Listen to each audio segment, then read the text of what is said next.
嘉義縣的竹崎有一條基隆山步道，這是附近3個村的這民眾運動的所在。不過因為這舊年風颱結果才全斷去，到今其實攏還未修復。即馬在地村長呢是向這民意代表來陳情，希望會當趕緊爭取到經費來修復這條步道。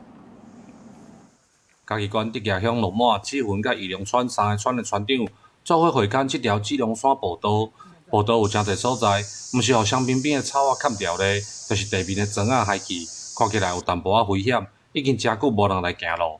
來會勘的村長有想要爭取這條步道修復的機會，將這個做起來，來鹿滿、宜良啊、甲七分咧，這3村的一寡過去，咱社區總體營造一寡點咧，才變成會產生伊的效益出來了。這個佇嘉義縣竹崎鄉七分村碧山岩廟後的步道。是為舊年風颱造成損害了後，到當一直無進行修復。鹿滿、七分甲宜良3個村的村長，就希望透過民意代表來爭取經費，趕緊把這條燙3個漳的步道修理好勢。我們在爭取我們的子龍步道。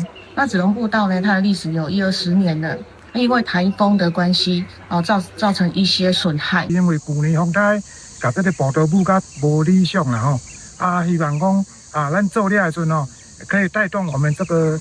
義龍、紫雲甲鹿滿叫做觀光串聯這樣子。村長表示，這條步道的長度甲爬行的感覺真輕鬆，而且行起來兩側閣有真好的風景，因過攏是3個村的村民運動的所在。希望透過經費的補助來整修這條步道，毋但恢復在地村民的生活，嘛替地方找到發展觀光的機會。記者林慧婷，嘉義報道。